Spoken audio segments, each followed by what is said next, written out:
അപ്പം നമ്മളിന്ന് പഠിക്കുന്നത് ദൃഷ്ടിഭേദം. എന്താണ് ദൃഷ്ടിഭേദം? ദൃഷ്ടി എന്ന് പറഞ്ഞാൽ എന്താ അർത്ഥം? ദൃഷ്ടി എന്തുവാ അത്?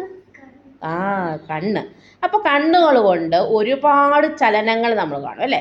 ഒരുപാട് കണ്ണുകൾ ഒരുപാട് പല രീതികളിൽ നമ്മൾ ചലിപ്പിക്കാറുണ്ട് അല്ലേ? നമ്മൾ നേരെ നോക്കാറുണ്ട്, സൈഡിൽ നോക്കാറുണ്ട്, മുകളിൽ നോക്കാറുണ്ട്, താഴെ നോക്കാറുണ്ട്. അതിനൊക്കെ ഓരോരോ പേരുകളുണ്ട് അല്ലേ? ഓരോരോ പേരുകളുണ്ട്. അപ്പോൾ ആ പേരുകൾ നമുക്ക് ശ്ലോകം ബേസിൽ പഠിക്കാം. എങ്ങനെയാണ് പഠിക്കേണ്ടത്? ശ്ലോകം ബേസിൽ പഠിക്കാം. അപ്പോൾ ആദ്യം ടീച്ചർ ശ്ലോകം പറഞ്ഞുതരാം കേട്ടോ. അപ്പോൾ ടീച്ചർ നോക്കണം. ടീച്ചർ കാണിക്കുന്ന മൂവ്മെൻറ്റ്സ് നിങ്ങൾ ശ്രദ്ധിച്ചുകൊണ്ടിരിക്കണം. ഓക്കെ. സമമാലോകിതം സാജി പ്രാലോകിത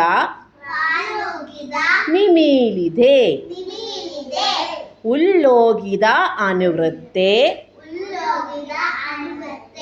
ചത്തദാ ചൈവ അവലോകിതം ഇദ്ദൃഷ്ടൗ ദൃഷ്ടിഭേദ സ്യുകീർത്തിത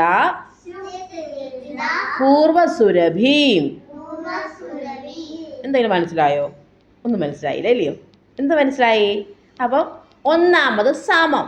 സമം എന്ന് പറഞ്ഞാൽ എന്താ? നേരെ നോക്കുക അല്ലേ? സമം എന്ന് പറഞ്ഞാൽ നേരെ നോക്കുക. ആലോകിതം. ആലോകിതം എന്ന് പറഞ്ഞാൽ നമ്മളിങ്ങനെ റൗണ്ട് ചെയ്യുന്നത് അല്ലേ? നമ്മൾ കണ്ണൊരു കൃഷ്ണമണിയെ കൊണ്ട് റൗണ്ട് ചെയ്യുന്നതിനെയാണ് എന്ത് പറയുന്നത്? ആലോകിതം എന്ന് പറയും. സാജി എന്ന് പറഞ്ഞാലോ സൈഡിലോട്ട് നോക്കുക അല്ലേ? നമ്മൾ സൈഡിലോട്ട് നോക്കുന്നത് എന്നാ പറയുന്നത്? സാജി എന്ന് പറഞ്ഞേ. സാജി എന്ന് പറയും.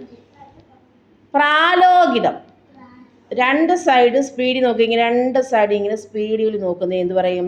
പ്രാലോകിതം എന്ന് പറയും. എന്ത് പറയും? പ്രാലോകിതം. നിമീലിതേ. എല്ലാ കുഞ്ഞുങ്ങളും കാണിക്കുന്നത് നിമീലിത അല്ലേ?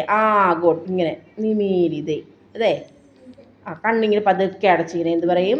നിമീലിതേ എന്ന് പറയും അല്ലേ? ഉല്ലോകിതം മുകളിലോട്ട് നോക്കുന്നതിന്. ഉല്ലോകിത മുകളിലോട്ട് നോക്കുന്നത് എന്ത് പറയും? ഉല്ലോകിതം. ഉല്ലോകിത അനുവൃത്തി എന്ന് പറഞ്ഞാൽ മുകളും താഴെയും നോക്കുന്നതിനെയാണ് എന്ത് പറയുന്നത്? മുകളും താഴെ ഒരുമിച്ച് നോക്കുന്നതിനെ എന്ത് പറയും? ഉല്ലോകിത അനുവൃത്തി എന്ന് പറയും. എന്ത് പറയും? ഉല്ലോകിത അനുവൃത്തി എന്ന് പറയും. ഓക്കെ, അത്രയും മനസ്സിലായോ? പിന്നെ ചൈവ അവലോകിതം. അപ്പം അവലോകിതം എന്ന് പറയുമ്പോഴോ താഴെ മാത്രം നോക്കുന്നതിന് എന്ത് പറയും? അവലോകിതം എന്ന് പറയും. എന്ത് പറയും? അവലോകിതം എന്ന് പറയും. അപ്പം മനസ്സിലായല്ലോ? നമ്മൾ സമം എന്താന്ന് പഠിച്ചു, ആലോകിതം എന്താന്ന് പഠിച്ചു, സാജി എന്താന്ന് പഠിച്ചു, പ്രാലോകിതം എന്താന്ന് പഠിച്ചു, നിമീലിതം എന്താന്ന് പഠിച്ചു, ഉല്ലോകിതം എന്താന്ന് പഠിച്ചു, അനുവൃത്തി എന്താന്ന് പഠിച്ചു, പിന്നെന്ത് പഠിച്ചു? അവലോകിതം എന്താന്ന് പഠിച്ചു. മനസ്സിലായോ?